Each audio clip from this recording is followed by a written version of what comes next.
This is my final night chairing this commission. Isn't that great? Tonight, the commission will consider the following agenda items. An ordinance to amend, reenact, and recodify various articles of the Arlington County zoning ordinance to correct technical errors and to update regulatory inconsistencies.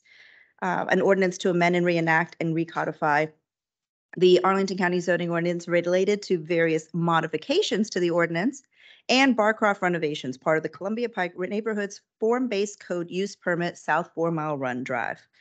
I would like to share a few logistical points for our virtual participants and or commissioners participating remotely. We have a couple of commissioners who are participating remotely this evening. The meetings will no longer be live streamed, but can be viewed in real time using Microsoft Teams.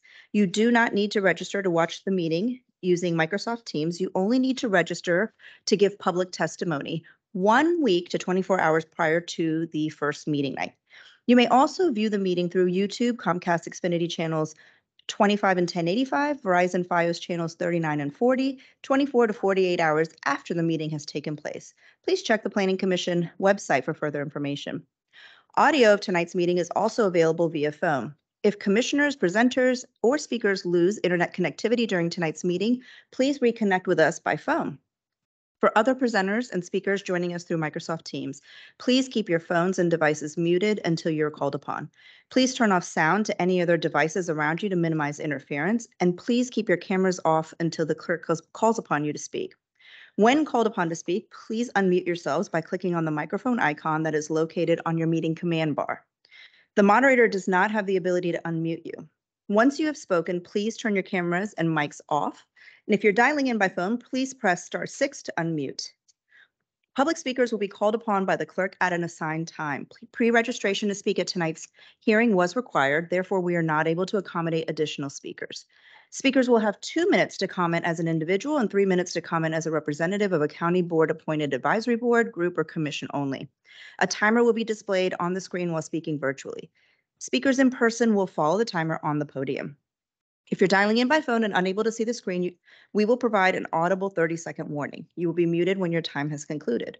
The meeting chat is active for presenters or commissioners who need technical assistance only. Please do not use the meeting chat for discussion, public comment, questions about agenda items, or requests for more information.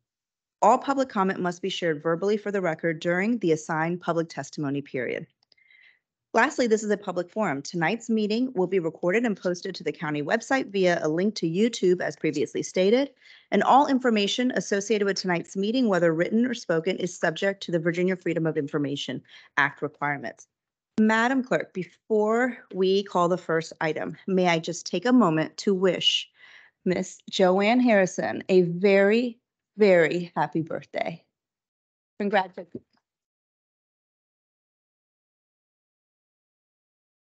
And then may I also take a moment to wish a very special congratulations to Samia Bird for her new position as director of CPHD. She is not here, but Matt Pfeiffer tried to, give her the congrats on Monday, and, Matt, I ruined it. We were talking at the same time, so I want to make sure the record is clear on this point. We are so excited to have Samia in this position as director of CPHD. We also wish Claude a very happy retirement, a very, very happy retirement. And last but certainly not least, this is our dear Elizabeth Guerin's final meeting from a very illustrious and productive 2 terms on the Planning Commission. If I may just start real quick, Elizabeth, it has been an honor to serve alongside you. I have learned so much from you about so many things that I never expected to learn. And so many times in my head, when projects are coming up or when plans are coming up, I often think, particularly in the space of natural resources, climate resiliency, biodiversity, and when we're thinking about bird-friendly glass, I think I heard that term from you first. I always think about, well, what would Elizabeth think here? What would Elizabeth be thinking in this space? So thank you for teaching me. We're going to miss you next year, next month, but your legacy lives on. So I want to thank you for everything you've done to mentor me in particular, and I'm sure a lot of commissioners feel the same way. So I will open up the floor for anybody else who would like to say something to you. Commissioner Bagley. So I just want to thank you for being a mentor for me. I first met you, Nancy was the biggest mentor for me as a civic association president. And I go way back with Anthony and Matt. And I think Ballston at the time, we had probably 20 projects come up simultaneously. And just to help us work through a process that we didn't understand. And so Nance first, you next. And when Eric Gutschall, bless his soul, asked me to be part of the Planning Commission, the first project that I had, I shadowed Nance, and then she left, and it was the Marriott project. You stepped in, and I remember watching you and learning even more from you. To this day, I use your checklist when I meet with applicants, but I can't thank you enough for enlightening me on natural resources, biophilia. I never heard about bird-friendly glass. And I mean, it's not a topic that would come up necessarily all the time, but I can't thank you enough for just taking the time and spending it with neighbors who just resented or were so afraid of change, but to help break down the process so we understood it better. And I am really, really going to miss you, but I'm very appreciative, and go blue on the side. Thank you. Thank you. I want to associate myself with my colleagues and also just say thank you very much personally for being my mentor. When I joined the Planning Commission, I was 5 months pregnant, and I think every person that I spoke to looked at me and said, "Are you crazy? Can you do this? Do you even want to do this? What about the baby?" And you were one of the few people that said, "Wow, fantastic. Arlington's going to be better because you're here and for your children." And you entrusted me with projects when other people might have been skeptical of a person who was 5 months pregnant. And I appreciate your confidence in me and your trust and your mentorship. It really meant a lot to me. You have a deep love of Arlington, a wealth of knowledge about planning, and so much more. And you've always been such a collegial person to everybody, whether you disagree with them or agree with them. You just have such a positive attitude and a very nice way of saying things that make everyone feel like their feedback is welcome. So I really appreciate that in working with you. So thank you. We will miss you. And I know we're going to stay in touch. So I'm glad to think about that. Mr. Fusarelli. Commissioner Weir also has his hand up. Commissioner Weir?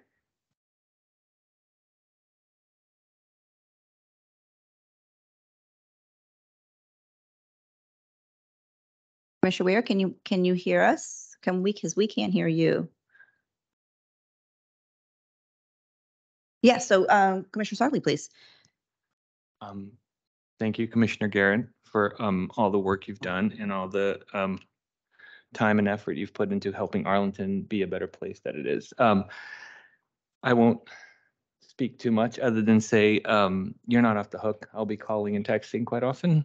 So hopefully with all this free time, you will not mind spending a little bit more time on Planning Commission issues as we go.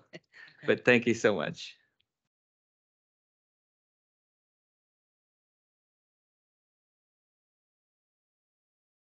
If I can just add, we have cookies and sparkling cider to celebrate. So I will start passing those out now while we continue to celebrate Commissioner Guerin. Mr. Fusarelli.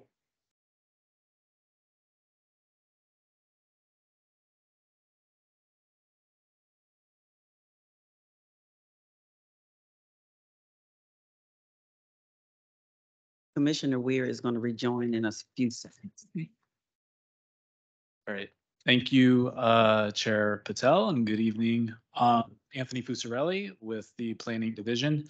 And first, thank you, Chair Patel, for your leadership over this past year. There have been many accomplishments that I know we've had the opportunity to work together on, our team, our staff, closely with you and the commission. So we've appreciated that, the opportunity to do so. And I know you can look back at this past year with, many accomplishments behind. So Thank you. thank you for that. And Commissioner Gearin, thank you so much. Believe if our records are accurate, you were appointed in December of 2015 on the 15th day. And we'll keep this brief, but I was thankful to have the opportunity to actually work together and cross paths in your time as a commissioner on the Park and Rec Commission. And I think helping out on the Parks and Public Space Subcommittee of the Roslyn Process Panel when we were developing the Roslyn Sector Plan. So having that foundation, it's been great being able to work with you in the 8 years since then on the commission. And just looking back, the number of roles in which you served the commission and served the county, whether it was SPRC and the number of projects that really came out better, in large part thanks to your leadership on those. Founders Square, Queens Court, for example, and the SunTrust townhomes on Langston Boulevard, just to name a few. And your time as ZOCO chair, I believe back in 2018 and 19, or thereabouts. But many, many important zoning studies and initiatives came through that time as well, whether it was amendments that were made with the child care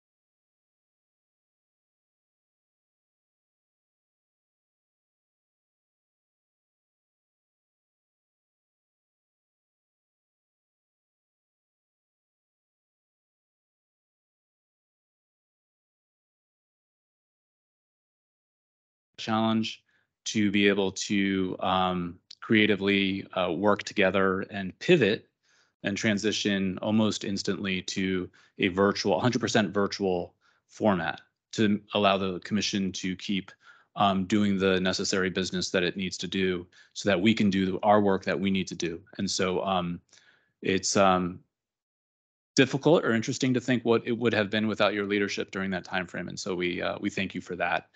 And on behalf of the entire planning division and team, I know our staff have always, I think, valued the input, the feedback, the guidance, and the way in which you've communicated that, even in those moments, those few moments where we maybe didn't agree all the time, but the ability to to engage respectfully and communicate that way is certainly valued. So thank you for your time on the commission and serving Arlington. Arlington's better for it, and the work product that we've been able to bring forward to the commission and the board has been better for it as well. So thank you, and best of luck on your next adventures. Commissioner Weir? Can you hear me now? Yes. Okay, the Verizon guy would be proud. Commissioner Gearin, Chair Gearin, Dr. Gearin, Professor Gearin, Elizabeth, friend. I have enjoyed every moment that I have been working with you, had the opportunity and pleasure to work with you, going back to, as you'll remember, before our time on the Planning Commission when we were on the TJ Park, the first of the two TJ elementary working groups more than 10 years ago, which wow. I have, really enjoyed every moment of your tutelage and having you as a colleague.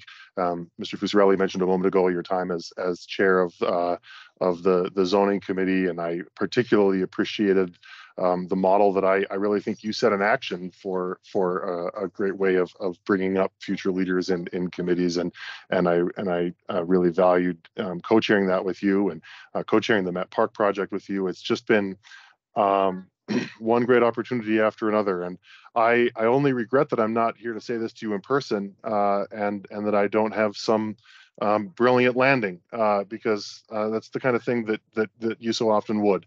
And I'll miss working with you and seeing you every month. So thank you. Commissioner Lantelmi?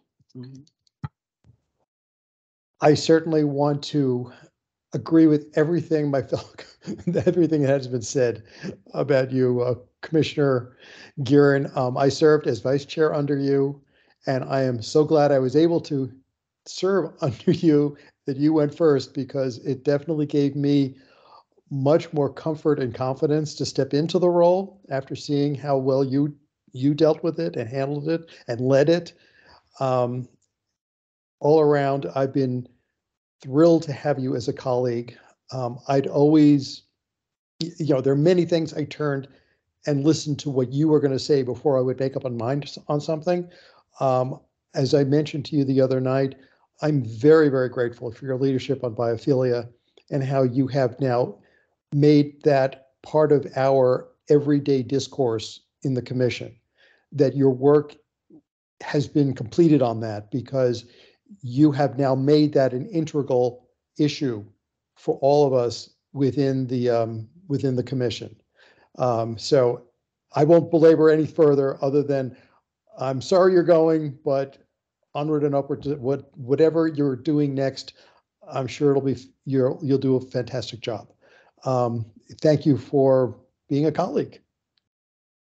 Thank you. I think, yes, please. I just want to thank everyone for these very kind words. It means a great deal. It has been my great honor and privilege, and I know I'm leaving the commission in. Thank you. Well, cheers to Commissioner Gearin.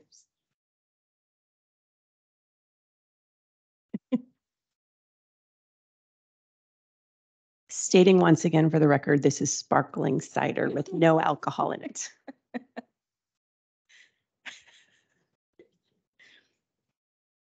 Okay, so Madam Clerk, shall we get on with the business of the commission? Absolutely. Okay.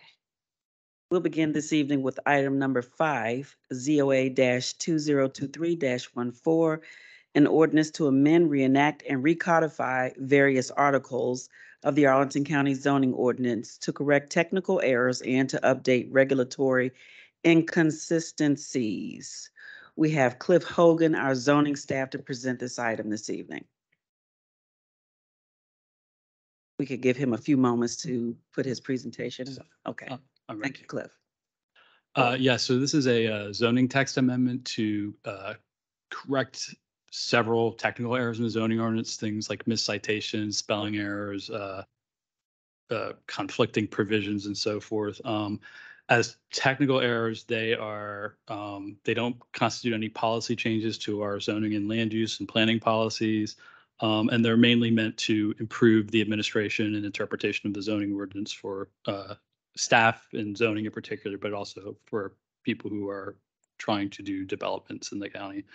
And this is also a continuation of the earlier zoning text corrections we did earlier this year. One for just a batch of, again, technical errors, and the second one in July, which was to update our zoning provisions on telecom facilities.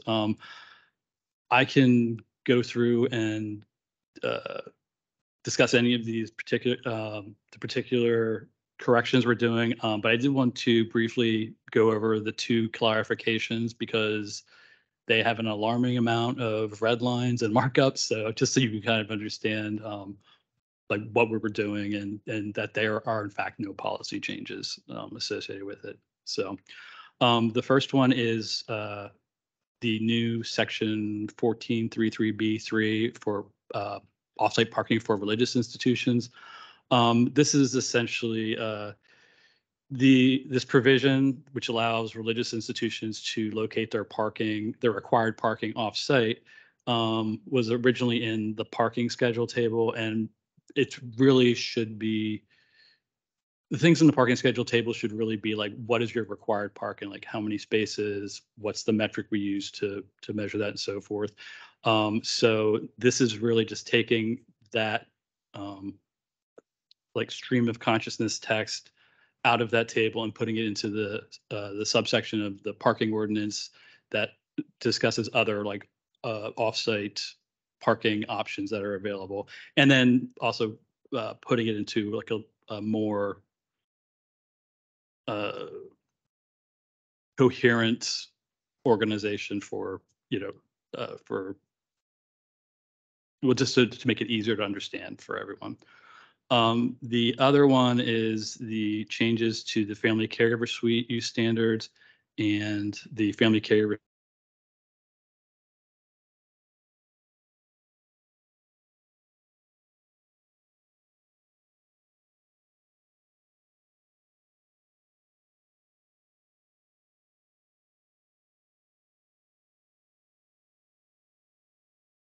and condense the language for family caregiver suites so that it's more reflective of our definitions of family, and it's really just about describing the use. And then as far as the family caregiver suite use standards, again, we added the two standards taken out from the definition, and then we reordered the previous use standards were more of like just a punch list of, and so we kind of reordered them to make them a little more like rational, as far as like starting from the top, like where when you're eligible, where it's eligible, and so forth, going down to like the more nuanced, like you having to record a restrictive covenant, the square footage requirements, and so forth. So and yeah, and so those are the two that I guess, like, again, like just a lot of markups in red ink. And so I just wanted to go through this briefly, but I'm happy to answer any questions, or if there's any questions about any of the other amendments we have in this proposal. Thank you very much, Commissioner Sarley. Yeah, so this came in front of the ZOCO, and we had a pretty good discussion. There's not much to add to what Cliff just presented. We just reviewed the text and, made a few comments and feedback, but pretty much this is straightforward. Okay. Does anybody else have any questions, comments, thoughts, ideas? And there's no vote on this. I'm sorry. I was actually looking at Mr. I was looking at Anthony. We're going by first names tonight because if we're going to do this, we're going to do this big.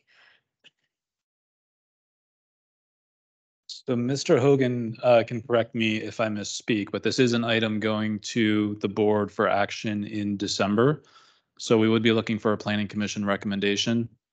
The question is whether or not we at this time have in-person. I let this guy sit next to me and he just told me we didn't have a motion on this, but he will never sit next to me again, Leo. Yes, and that and the gossip. But in terms of, Table it, and we will, Sarah will be here in about 10 minutes. So we will take it up at that point and we will be able to vote on it at that time. Absolutely. But Leo's lost this space right Apologies, here. apologies. Just want the record to be clear on that, Mr. Pfeiffer. Matt, if we could put that in there, thank you. Yes. We get to edit the minutes, right? To do a switcheroo. Madam Clerk. You have one job. Item number 6, ZOA-2023-12, an ordinance to amend, reenact, and recodify the Arlington County zoning ordinance relating to several elements of the ordinance. We have Nick Rogers, our planning staff, to present this item to the PC this evening. Nick, it's always a pleasure to see you.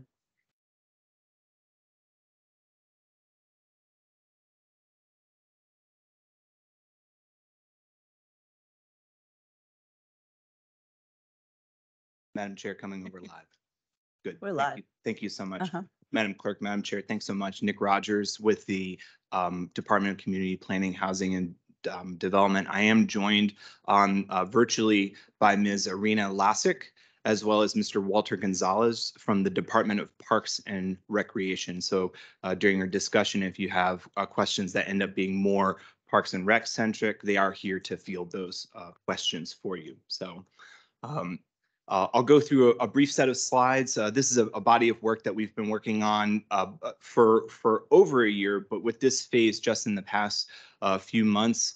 As many of you know, an important element of our comprehensive plan is the 2019 Public Spaces Master Plan. And one of the important action items that to come out of the PSMP was a review and an evaluation of a number of zoning ordinance standards that pertain to and are applicable to our public space system. Some of the specific recommendations in the action item are listed on the slide here, but we've been very comprehensive in collaborating with that scoping with our DPR colleagues. The policy considerations coming out of the PSMP, keeping in mind that Arlington continues to be a growing community, an attractive community, a vibrant community. With that growth in population and jobs comes with a commensurate need for additional public space and high quality public spaces as well. So keep in mind that approximately 46% of the county's public space system is under 2 acres and less. And so with Arlington being a more urbanizing location, we do see that demand being met over time more often than not with smaller spaces. And those smaller spaces will ask much more of us in the coming decades related to needs for natural resources protection and management, both casual use spaces as well as more active and sports facilities. The PSMP is front forward when it comes to environmental objectives, being effective stewards of our resource protection areas, as well as other natural resources on site. But then keeping in mind that there needs to be compatibility, again, with an urbanizing jurisdiction, compatibility between the activities in the public space and surrounding land uses, with particular emphasis on residential neighborhoods. And so before getting into some of the specifics on the text amendment, I do wanted to note that DPR has extensive and consistent engagement practices that they employ on virtually every type of new amenity or feature or refresh that we see in a public space. These typically amount to in and around 3 engagements, 3 touches with members of the community, sometimes less, sometimes more, based on the nature of what's being proposed. You can imagine an extensive master planning process would have multiple design sessions, multiple opportunities for the community to be involved. Starting with a visioning exercise, identifying the needs, identifying the proposed amendments, showing concepts to members of the public, and ultimately obtaining that consensus before heading back to the county board for authorization. So some of the precedent and some of those needs that identified can be challenging at times with some of our S3A zoning standards related to height, setbacks, and the Article 14 standards related to parking. I mentioned that this is an ongoing study and a phase of a larger body of work. You'll recall that in March of this year, the county board adopted a zoning ordinance amendment to allow for ancillary and accessory amenities and features. Think the bicycle rack, think of the play equipment, think of other sorts of contributing elements to a public space to allow more flexible locations of those within required yards and setbacks. But that study did exclude things like bathrooms and buildings and what have you. And so you can see from the slide that some of the precedent for the work that's before you tonight comes from county board action in 2016, which authorized modifications on a case-by-case basis using the use permit process for schools. At the time, APS had multiple school construction projects underway, and given the design needs and the design capacity for those schools, it was a known quantity that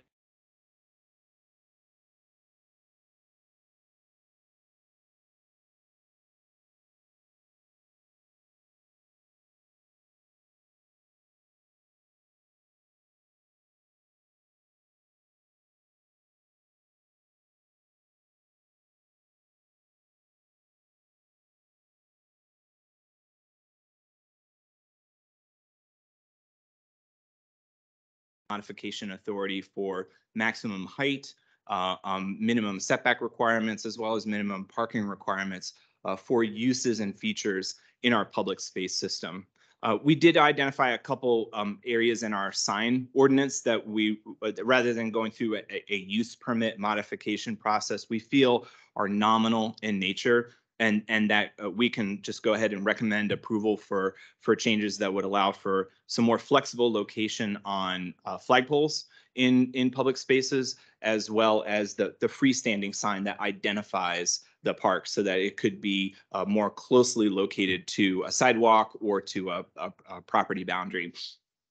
A couple examples of what we're illustrating here.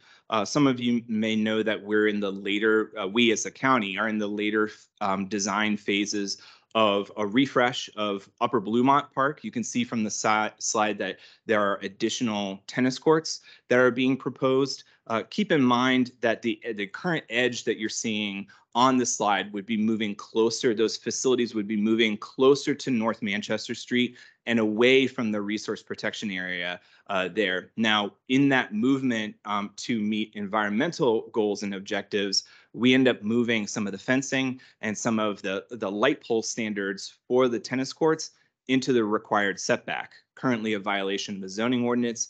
This is an example where if the board were to adopt the text amendment that's before you tonight, DPR would be making a use permit request for modification of those setback requirements. Similarly, DPR intends to be commencing work in the next calendar year on a series of smaller master plans for some of our smaller parks in the Virginia Square area, Maury Park, Gumball Park, as well as Herschel Milliken Park, rather. And so keep in mind the very small footprint there, that neighborhood scale of those parks. Should the community outreach and the collaboration with stakeholders see a need for additional features that might perhaps trigger a parking requirement, currently there's no exception, there's no waiver, there's no flexibility. Those parking requirements must be met on site. So this is an area that is well served by bicycle facilities, pedestrian facilities, transit as well. And so in instances like this, where a more creative solution might be warranted in order to prevent adding unnecessary impervious surface to one of our smaller parks, this would give the board and the community the flexibility to make those sorts of considerations. The text and amendment and our staff report does touch on the subject of athletic field lighting. The proposed zoning ordinance amendment would authorize the board to modify the maximum height for existing lighting replacement. And this was an area of understandable concern amongst some of the residents that we spoke to as part of the engagement process. And so this is a narrowly tailored provision that would enable DPR to move forward with some near-term projects, specifically a synthetic turf field replacement that's already in the CIP for Kenmore Middle School. And obviously, as we stated earlier in the presentation, any sort of work involving the Kenmore Middle School community in and around there would be preceded by extensive public engagement and outreach to community stakeholders. The public engagement for this study, we did have a website with reference materials related to the work, as we did hold an online feedback forum. We did administer an online feedback form, and we held a virtual public info session on October 3rd. This was before ZOCO on October 10th, and staff did conduct briefings with the Park and Rec Commission, the Sports Commission, as well as the PSMP's Implementation Advisory Committee. So we're here before you tonight. We're on track to be on the board's agenda for Saturday, December 16th. And with that, Madam Chair, I'll turn things over to you for questions and discussion. Thank you. Madam Clerk, any public comment? No public comments. Okay, let me turn it over to Commissioner Sarley. Thank you, Madam Chair. So yeah, this came before ZOCO and we discussed it. And I guess I'll take this opportunity and give my 2 cents on how I feel about this. So First of all, thank you, staff, for the great work. And this is really well thought out and fairly well documented and easy to understand. And independently, I feel like it's an easy thing to support, right? We're talking about public spaces, we're talking about lighting, we're talking about parking requirements, and essentially making the community better. I have a slight philosophical sort of hang up with the issue when it comes to this notion that we're cutting out and carving out a special sort of set of zoning or rules or, for a particular, in this case, public facilities. And so the principle that I'm trying to sort of harmonize with is this notion that like a universal urban design, right? Good planning and good design ought to be good for everybody. So I guess going forward, right, I'm interested in talking to staff and working on this to see if we can continue to expand the possibility for all sort of urban design. And I think this is very much as Mr. Rogers mentioned at the beginning, it's a transition from our suburban to our urban, right? Like we just are facing these things and they're sort of catching up to us. So I just think some of these standards ought to be applicable universally or more broadly to not just public facilities and parks, and I think it's something that we ought to keep in mind. All right, it's just I just feel slightly uncomfortable with this like special carve out approach to the zoning thing. And other than that, I think the discussion at Zoco is really good, and I am pretty sure I will support this at the end of the day. Any other questions or comments? Thoughts, Commissioner Berkey? Oh, it is working. Okay, great. Actually, it's for Commissioner Sarli. So, because I'm interested in kind of your take on this. So, when you're saying you're universally applied, so applied to lots of kind of any type, like, do you mind kind of elaborating what your thinking is? I will likely support this as well, but I'm just sort of would like to hear more about your thoughts. Mr. Rogers, feel free to jump in as I'm talking. So it's just like, for instance, we're essentially saying that parks have this special, my biggest thing, to be totally honest, was the wall for the pickleballs, right? We can now put a wall right up against the property line, if I'm remembering correctly. Which again, it's sort of an exception for community public use, right? So you're sort of in your mind, you're rationalizing, you're like, okay, that's fine. But yet in our urban standard and our approach to urban, we sort of resist that idea of a 8-foot wall, right next to a sidewalk. And so that's where I start to get a little bit, okay, we're making an exception, admittedly, or perhaps, well, I'll leave it at that. It's a bad urban design, right? And we're essentially saying it's okay to do bad urban design in this situation because it's park and so on and so forth. So my question is it bad urban design? Maybe it's not, maybe it's okay. If it is sort of a slight bad urban design, how can we restrict it or, contain it in such a way that is acceptable and not does serious damage? And then finally, like, what about other people, right? Other properties, owners, they might have a similar need or a similar sort of function. It might be less public perhaps, but would that be an acceptable rule to apply universally for, everybody around town, anywhere from residences to public? So again, it's, I think, a larger conversation. Perhaps we can bring this up at Zoco and keep working on it. But it's just something that I'm trying to think sort of on the big picture. Nick, did I say that correctly? The wall can go up to the property line, 8-foot wall. That's correct. Yeah. I appreciate that. I think it's interesting as far as kind of a greater conversation like you're talking about, Leo. I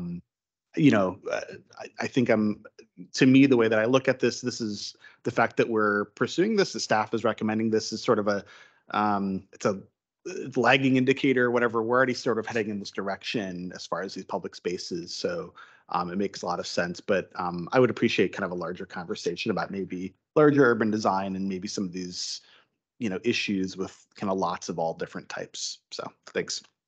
Commissioner Garrett? Thank you, Madam Chair. Commissioner Sarli, I really appreciate the point that you've raised. I guess I think of this and then I think we run into this with a lot of other public-ish uses that are non-conforming that sort of predated our zoning ordinance, like the community pools, for example, that would never pass now. And it makes me think that this is reflective of a grander vision we have here, and definitely have this discussion in your future zoning meetings. But we keep trying to accommodate as many demands for our space that we can. And I think that on public space, it may make more sense to do that. You know, our schools end up being de facto park spaces. We do try to, with the pickleball, we were trying to address the need that we didn't even foresee. So I hear you. And like you, I feel like it would be a lot more elegant if we had the same regulations for everything. But given that we're so tiny and landlocked and our population's growing, I'm not sure how else we would do this. So I just wanted to chime in on that. Commissioner Bagley? Commissioner Lantelmi is waiting also. Okay, thank you. In following up on Commissioner Sarley's point, from a staff perspective, so because this gives you the ability to internally approve something up to a certain standpoint, would there be an opportunity for people in the areas to still be involved to weigh in? Is there any outreach on staff's part to make sure that, you know, comments and things are still done before somebody perceives this is just, it gives you a right to go do this and you just do this? So this is a really good question, Commissioner Bagley, and I'll offer 2 points. So the first is just a small point of clarification that that any sort of modification for example, a bathroom facility to encroach into a required setback, for example, to take advantage of these proposed features, this would be a special exception use permit that would require county board approval. Now, there are customary use practices that our current planning team does, notification of, for example, notification of civic association presidents, and we post those use permit materials on our website. That's just for the use permit, though. Ms. Lassick or Mr. Gonzalez may want to elaborate further on this, but we really see. I would ask the commission to recall some of those earlier slides where I was talking about the public engagement process for the features and the design of whether it's a playground or a sport court or whatever that potential casual use space could be in one of our public spaces. There's going to be a series of conversations with the community, intentional conversations with the community, such that either at that scheduled last meeting or near that scheduled last meeting, this DPR staff should be who are knowledgeable of these rules and regulations. They're going to know ahead of time if the consensus approach, what has been agreed upon by the community, could potentially violate the zoning ordinance if it's too close to the property line, or if it's too tall by 5 or 10 feet or something like that. So a need for a use permit is going to be a surprise to no one, particularly for those who would be engaged in that design and engagement process with our DPR colleagues. And so, Madam Chair, I'll give Ms. Lassick or Mr. Gonzalez an opportunity to chime in, but they may just say I've covered it adequately. Good evening. This is Irina Lazik from DPR. And Nick, I think you covered this perfectly. So unless there are any other questions, I think we're good with your answer. Thank you. No, and I appreciate clarifying that for anyone listening or whatever, so that they didn't get a wrong impression on that. Thank you. Commissioner Lantelmi? Thank you, Madam Chair. Yeah, I was at the ZOCO also, and we really did have quite a discussion about these exceptions. And the big example was, in fact, a wall right up against the sidewalk. And we kept hearing, oh, well, it's unlikely it'll happen. Well, of course, it has now. A great big wall. And I will be voting for this, but I will be doing it very squeamishly for all the reasons that Commissioner Sarley outlined. I absolutely agree with him with the concerns he has. I think all of us at that ZOCO did. We understand the need for this. And I remind commissioners, when we were looking at the, I think the Triangle site down in Crystal City, Army Navy Drive, we had some problems with the light, where the light would go, the lights along the path that would go through that site because of setback rules. And that showed the absurdity of the setback rules when it's applied to parks. So I absolutely get the need for this, because it has frustrated us in the past in this commission. So like I said, I will be voting for it, but I'd like to have a more thorough thinking through justification for this. I do have one question though, going through it. If I read it correctly, privately owned and maintained public spaces will not be able to take advantage of this. Is that correct? That's correct.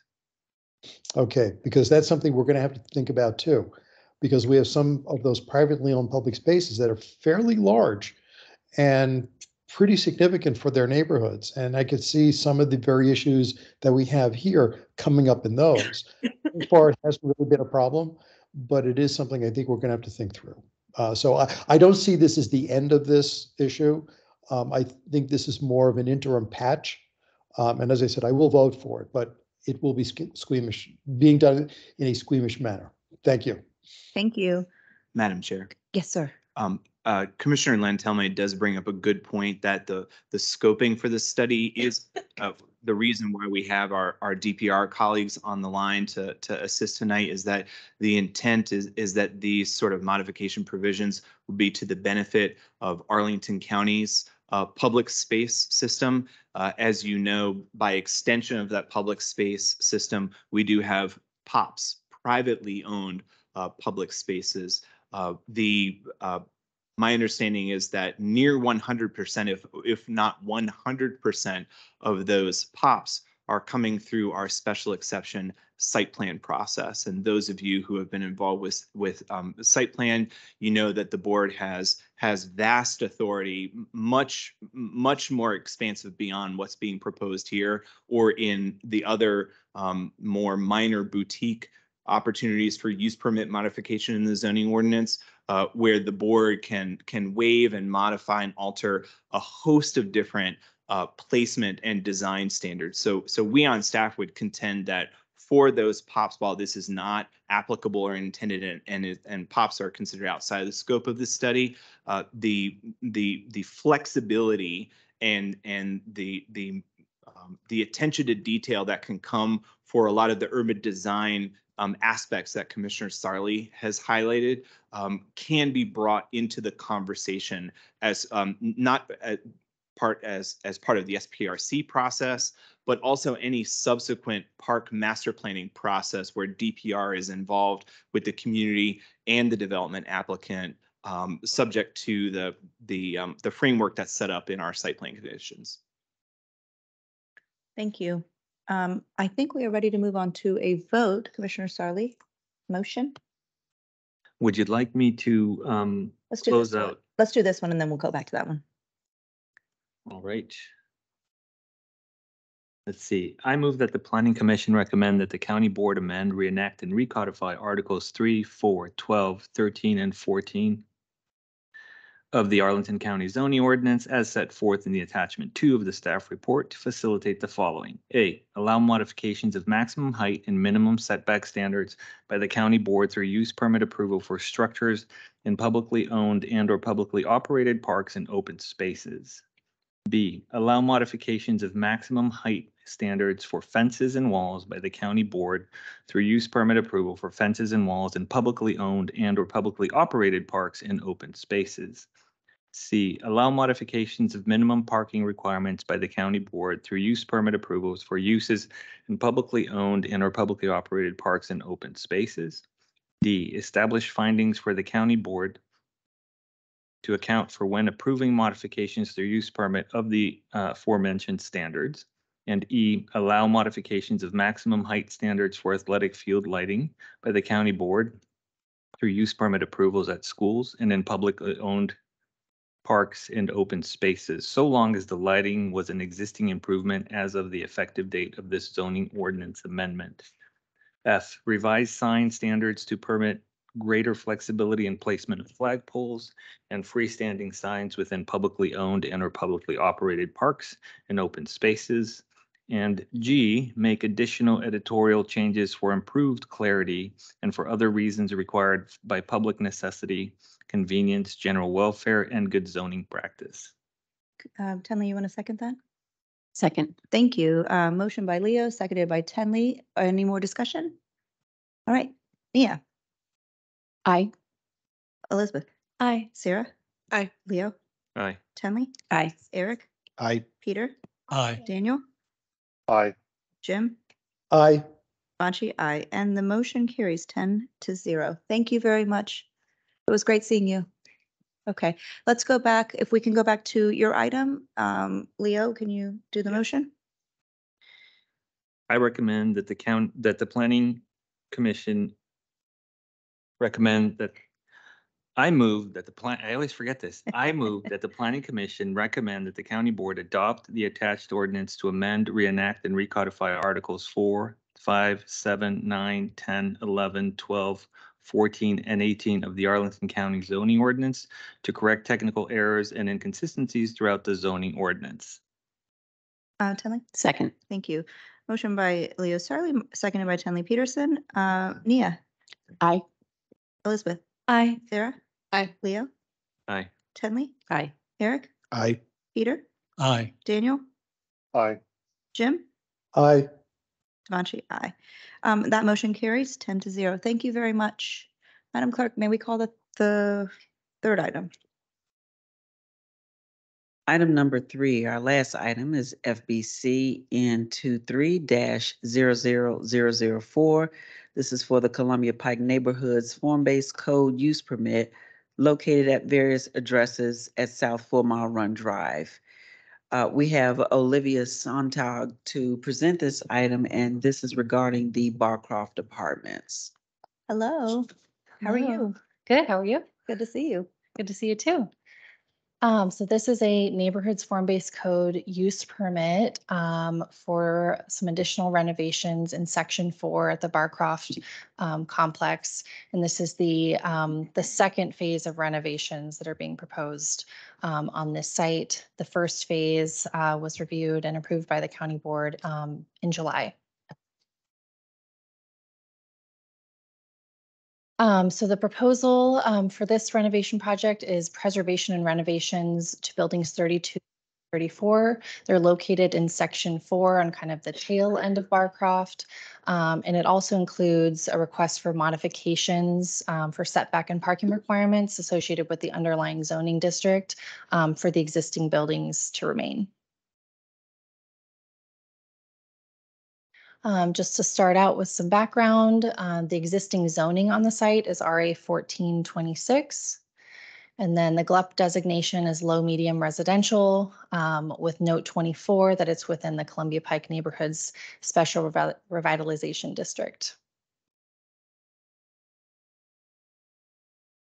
And just to give you a quick overview of the boundaries of the form-based code, the site noted in red is within the neighborhoods area form-based code. And then these other sections in yellow are part of the commercial centers. So we'll be looking at the neighborhoods area for this proposal. And diving a little bit deeper into that plan, this is the central sub-area regulating plan. And again, the site is down here at the bottom, outlined in red. It's within a designated conservation area of the form-based code. And a couple things to note on here, the site is relatively simple. It's not fronted by any building envelope designations, unlike the first phase, which is located in this outline on the screen. It does not include any natural preserve areas, designated open space or walking trails. So it's primarily guided by those conservation area requirements within the neighborhoods form-based code. And to reduce redundancy, I'll just minimize my overview of the proposal. The staff or the applicant has a presentation prepared to cover more of the details of some of the changes proposed. But just some general highlights, the unit count does remain the same at 77 two-bedroom units. 4 of those ground floor units in Building 33 are proposed to become Type A accessible two-bedroom units. As part of that proposal, they're converting 4 parking spaces to ADA accessible units and proposing new pathways from those parking spaces to the entrances of the units, resulting in the removal of only 2 trees total from the site. And then they're also requesting modifications for all of these existing buildings to remain, which include modifications to setbacks and then to the parking requirements. So again, the focus here was primarily on the conservation area standards within the form-based code, which included review by the HLRB and the design review committee of the HLRB. And then some additional considerations that you'll hear that you probably saw in the staff report include conditions such as a condition for site-wide and streetscape improvements that will occur in that larger process after we have additional guidance from the MFDP, the Master Financing and Development Plan. So a quick overview of the use permit schedule up to this point. The item did go to the Design Review Committee on September 6th. It went to the Historic Affairs and Landmark Review Board twice in September and October. We took this item to the Form-Based Code Advisory Working Group in November. There were very few questions, a couple questions about the details of these Type A accessible units, such as confirming the door widths will be at least 36 inches and that they'll have levers instead of knobbed handles, which the applicant did confirm. And I think the applicant will cover some more of the details of the discussion and the outcome at the HLRB and the Design Review Committee meetings, which was favorable. So with that, staff is recommending approval of the use permit for the preservation and renovations to buildings 32 through 34 with the modifications for setbacks and parking, subject to the conditions of the staff report. So with that, I think the applicant has a presentation prepared.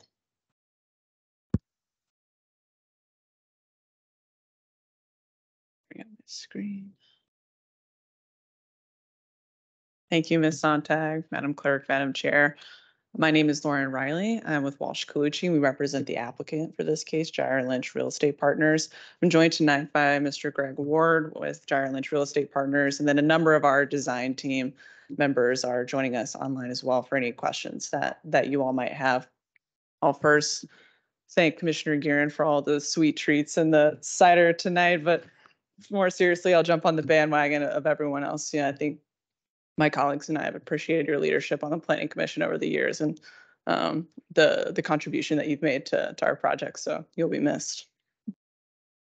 But on to more the matter at hand, as Ms. Sontag mentioned, we were last before you all in July for the first renovation phase of these bar crop units. Excuse me, I'm sorry to interrupt you. Could you restart your presentation? Oh, yes. Sorry about that. No problem. Let's see.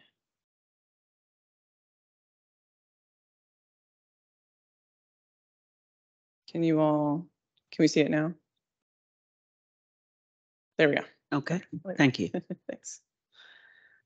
So we were all before you in July for the first renovation phase of Barcroft. And so while this overall master financing development plan is underway, we do have an opportunity, Gyre Lynch has an opportunity here to start delivering these committed affordable units and start improving these units for their existing residents while that financing plan is being developed. And these are for sites that are not anticipated for redevelopment in the future.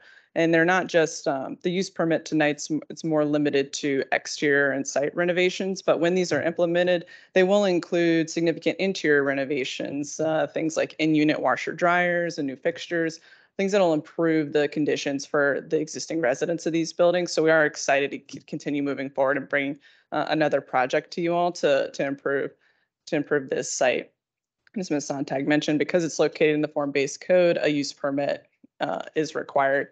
Just bringing you back to the regulating plan here, you can see the outline of the Barcroft site there in blue, and you can see a portion of it's located in the commercial form-based code here at the corner of Columbia Pike and South George Mason Drive. But our focus will be for the portion that's within the neighborhoods code.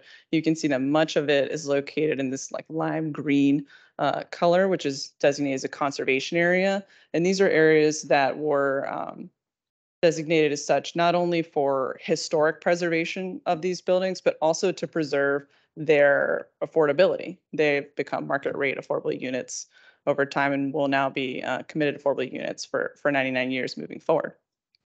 And so looking at our project and then in relation to the project that you all saw in July, you can see the outline of this area here at the bottom of what we affectionately call the tail of the Barcroft site there in red. And you just for reference, you can see the buildings, the outline of the use permit from July there, phase 1.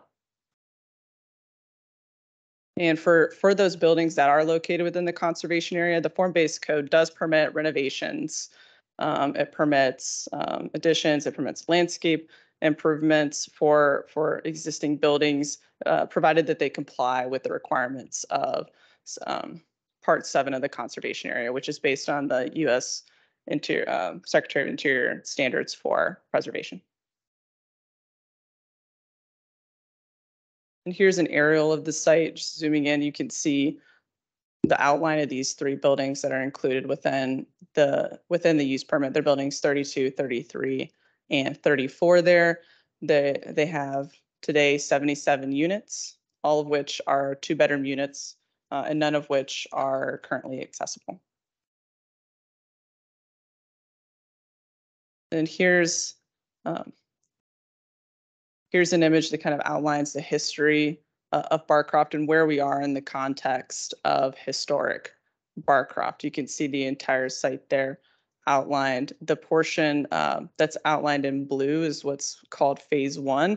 These are buildings that were developed in the early 1940s. They're considered to have more ornamentation, more historic importance in Barcroft. And then the area that's outlined in red is phase 2 that came a little bit later in the late 1940s and the early 1950s and has different site characteristics to it. So we're in phase 1 and we're within section 4. And so all these buildings have been color coded according to what section they're in and when this was built. So these are in section 4 and they're all developed in the mid 1940s. And then in terms of the scope of the proposed renovation for this use permit, it's very similar to the scope that you all saw in July. We'll be making exterior renovations to these buildings to improve their condition. So things like repointing the brick, cleaning it. We'll be upgrading those older boiler and PTAC systems to more modern heating and air equipment, which will require new openings to the rear of these buildings. And we'll be infilling brick on the front of the buildings where we'll be removing some of those older units. And then we'll also be replacing the roofs of these buildings, which are asphalt roofs. And then, as Ms. Sontag mentioned, we'll be converting 4 units here at the back of building 33 to type A accessible units. And we'll also be making site improvements to that effect as well. We'll be upgrading the site around here, putting in new pathways, putting in a new trash enclosure, and restriping the parking lot to accommodate these new type A accessible units. And we'll also be adding a small amenity area as well for the residents. Here's an illustrative site plan there, focusing mainly on the building 33 renovations in that area around it, as I mentioned. Here's the 4 entrances to these new type A accessible units, the new paths that we'll be putting in to support access to those units, and the new amenity area for the residents, which will be accessible from those units and from the parking lot. And then here's a perspective of what that back of building 33 will look like. And this is what we spent most of our time on when discussing with the design review committee and the Historic Affairs and Landmarks Review Board on the design of the backs of these buildings. The design has evolved. We originally had more slopes and railings, which we were able to eliminate by working with the grade of the site there to bring the slope of those ramps down and eliminate the railings and make that a better entry point. We also heard feedback from the DRC and the HALRB on these rear entrance canopies. You may recall with the previous use permit, we did show canopies that we were going to request a waiver from Virginia Housing because they aren't historically compatible with the buildings. But what we heard on for the back of these buildings 33, there's a preference to keep the canopies here because they are functional and they will assist with folks getting in and out of their units in inclement weather. So we propose to keep those as they are here.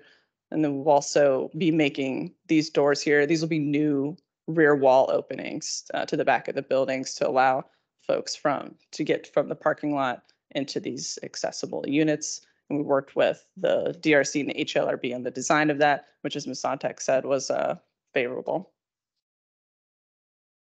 And then, like I mentioned, as we had with the first use permit, there are certain Virginia housing requirements that we're required to comply with, but that are not historically compatible with these existing buildings, which includes the cladding of any wood trim with vinyl or aluminum, as well as providing canopies on all entrances. We will be requesting a waiver from Virginia Housing for these items, so they are included in the application, but the conditions do allow for us to eliminate them administratively if our waiver is granted. And then here's an overview of our applications, a form-based code use permit to allow those renovations, exterior improvements, and the landscaping and the site improvements. As Ms. Sonntag mentioned, we'll need a modification of the neighborhood form-based code requirements to allow for the proposed parking and to allow for the existing setbacks to remain. And then we'll also need modifications to the conservation area standards for replacement windows to be of the material that's existing on the building, vinyl windows, as well as to allow for those rear openings for the new ventilation for those new HVAC and heating systems, as well as those new entrances for the accessible units. And then a modification to allow the doors on those accessible units to be fiberglass, as well as have those canopies as required by Virginia Housing. And there's that third tranche of modifications, which are those that are required by Virginia Housing now that we were requesting a waiver for. And then that concludes our presentation. Thank you for your time, and we're available for any questions that you all have. Thank you so much, Madam Clerk. No speakers this evening. Wonderful. So the matter is with the commission. Any questions? Commissioner Berkey? Got a couple. Thank you for this, by the way. Just always enthusiastic about seeing this project continue to move forward. So this is basically in my backyard, so I'm pretty familiar with the site. So I have a couple site specific questions here. Are you all going to be resurfacing those the parking lots themselves, or what's the vision there? Because some of them are pretty rough shape currently.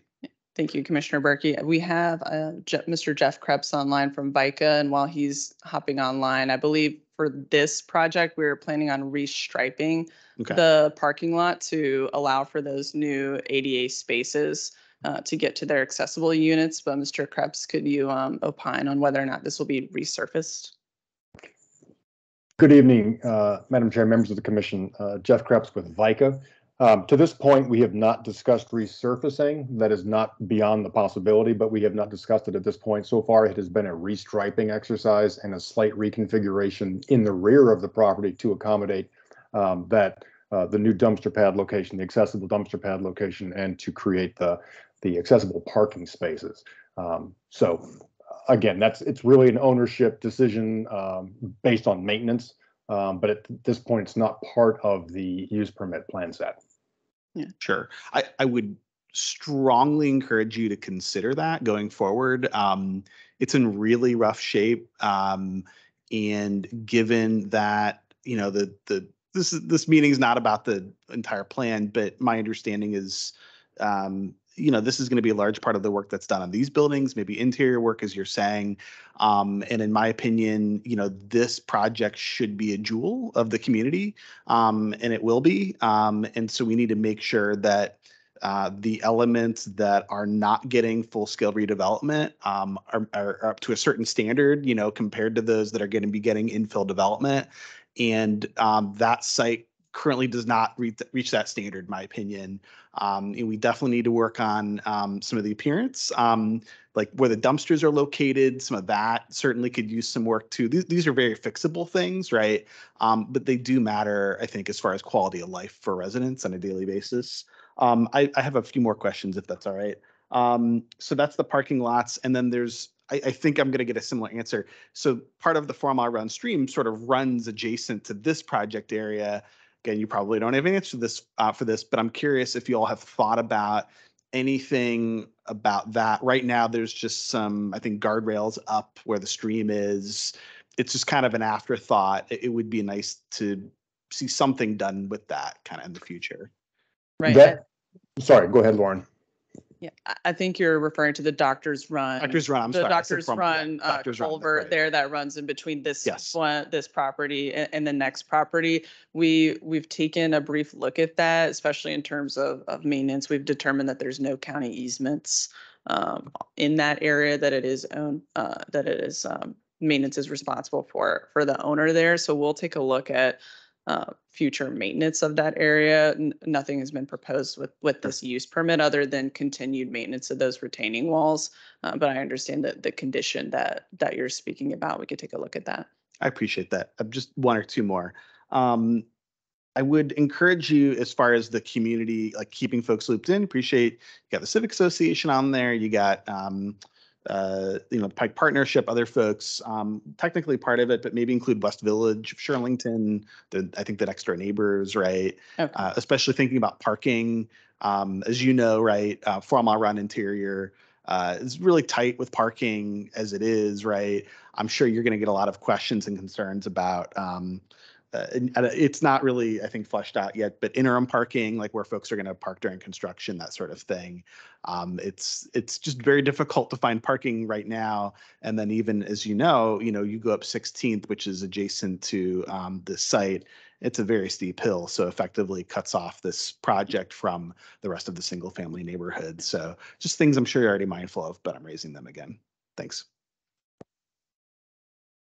Okay, any other questions? Okay, Commissioner Weir, do you have a motion? I do. Let me just get on camera, and you can hear me, correct? Yes. Great.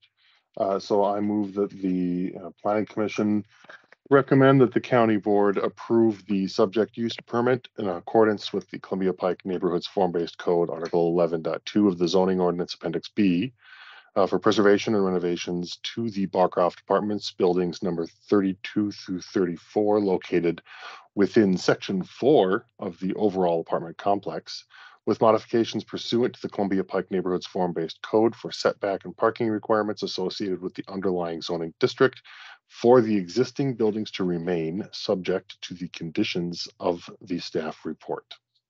Commissioner Becky, are you a second? Second. Thank you. I don't think there needs to be any additional discussion. All right, Nia. Aye. Elizabeth? Aye. Sarah? Aye. Leo?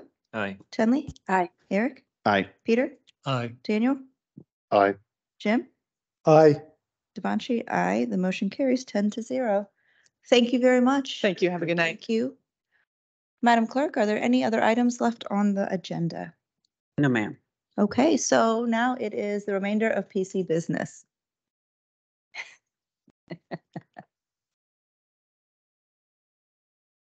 Are y'all ready? Oh, Commissioner Berkey and Commissioner Steinberger, you missed our cheers. So if we'd like to just cheers again to Commissioner Guerin, thank you very much for your service, ma'am. And we're also cheers for Joanne's birthday. And we cheered for Samia and Abstentia. Okay, a lot of cheers. And shouldn't we cheer for Commissioner Patel, who Yeah. Chair, I mean, probably one of the most efficient running of meetings and things, so we all appreciate that. Thank you. I second that. Motion, Giselle? No. So listen, I have been told that I should make some closing remarks. And, I always believe in giving the people what they want, right? So we employ a seniority model here on PC when we think about chairs. And, I had the great privilege to see firsthand 4 chairs ahead of me. And I have learned a lot from each one of them, and it has informed my time here as the chair of this commission. Commissioner Schroll, I feel, helped us kind of teach us how to contextualize where we are at any given time to better understand what meeting we are in and what our responsibilities are in that meeting. Don't ask SPRC questions at PC, right? That is the legacy of Commissioner Schroll. Commissioner Guerin.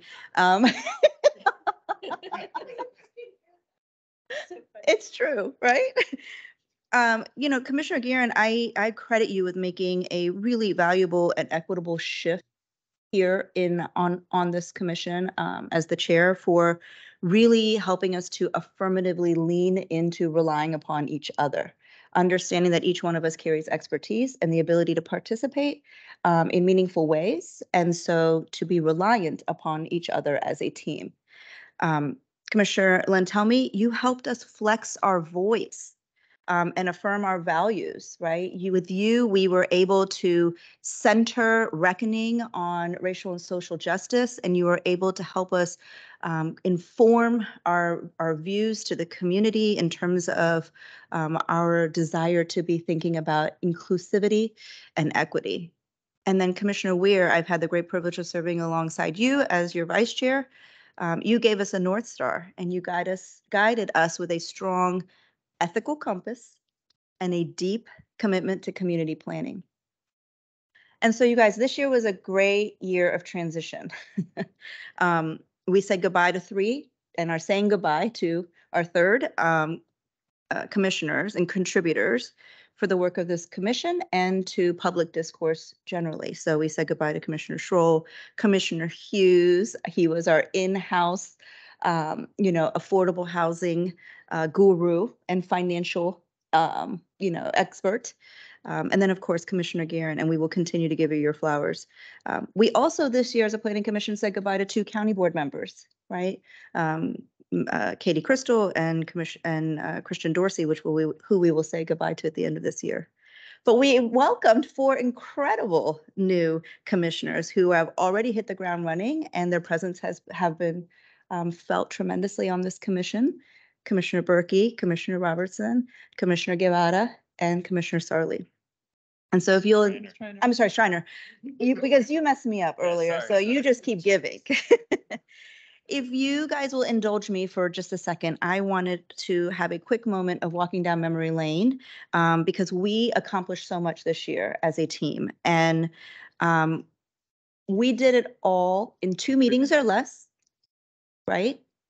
And we did it all before that clock struck 10 o'clock. All right. And so let me tell you what we did. All right. We did Arlington Junction Park. We did acceptance of the 5-year review of the comp plan. No, this is double checked. Okay. All right. We did Joyce Motors. Much to people's chagrin, we did Joyce Motors.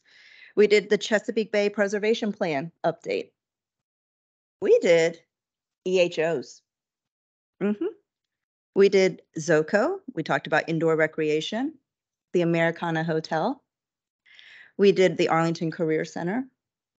God. We did actually a lot of ZOCO amendments, including food catering. We did outdoor spaces, Bingham Center, Sunrise Senior Living Facility. 3 of those? We did a lot. We did the update on the Historical and Cultural Resources Plan, Plan Langston Boulevard, and we adopted the Forestry and Natural Resources Plan. That's not even everything we did, but these are some of the heavy hitters that we got through. Again, before 10 p.m., right, Anthony? Before 10 p.m. in 2 meetings or less. And so that, of course, can only be done with all of your expertise, your discipline. You're allowing me to tell you to act appropriately before the meeting, sending emails ahead of time. And of course, with the professionalism that each one of you carries in this space and beyond.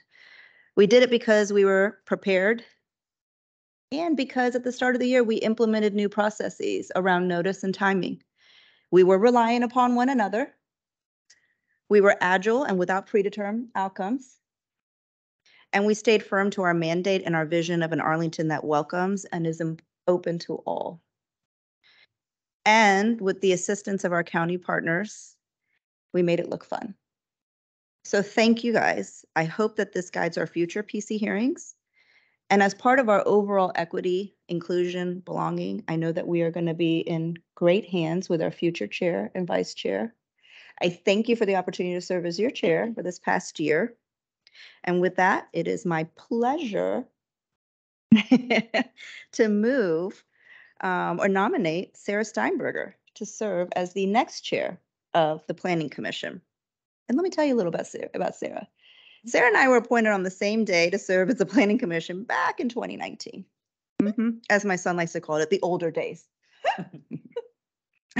She has served on the Arlington Historic Affairs and Landmark Review Board, HALRB, and she served on there in 2016 to 2022. Is that right? 2020. She was the vice chair of the Arlington County World War I Commemoration Task Force. And she has also served as the chair of PFRC, in addition to being a tremendous vice chair and a mama to a young baby here in Arlington, Virginia. So I hope somebody will second me in this nomination for Sarah to serve as our next chair. Second. Wonderful. Shall we vote? Okay. Got 2 more votes left in me. Ready? Nia. Aye. Elizabeth. Aye. Sarah. Do I? You vote for yourself, you do. Aye. Leo. Aye. Tenley. Aye. Eric. Aye. Peter. Aye. Daniel. Aye. Jim. Aye. Devanshi. I abstain. No, I'm just kidding. Aye. That motion carries 10-0. Sarah, do you have a motion? Yes, and if I can bear the group's indulgence for a moment, I will just offer my hearty thanks to everyone for entrusting me with this role. It's a total surprise. No, no, I can count. Commissioner Patel is going to be a illustrious and tough act to follow, and I will try to stand by our before 10 p.m. policy as it now stands, because I think it's a very good one. And I thank her for that. And I look forward to working with all of you as your chair for the upcoming term. With that in mind, I would like to nominate Commissioner Peterson to be vice chair of us. I know that Commissioner Peterson will, bring her dedication and optimism to this role the same way she has fearlessly led our SPRC process over the past year, 2 years, 2 years. And I look forward to serving in this new role with her as vice chair. So I ask if there's anyone who will second that. I will second that motion. Okay. Shall we vote? Yes? All right. Yeah. Aye. Elizabeth. Aye. Sarah. Aye. Leo. Aye. Tenley. Aye. Eric. Aye. Peter. Aye. Daniel. Aye. Jim. Aye. Devanshi. Aye. That motion carries 10-0. Are there any other motions of this commission? Okay, well, the Arlington County Planning Commission is adjourned for 2023. Thank you, everyone.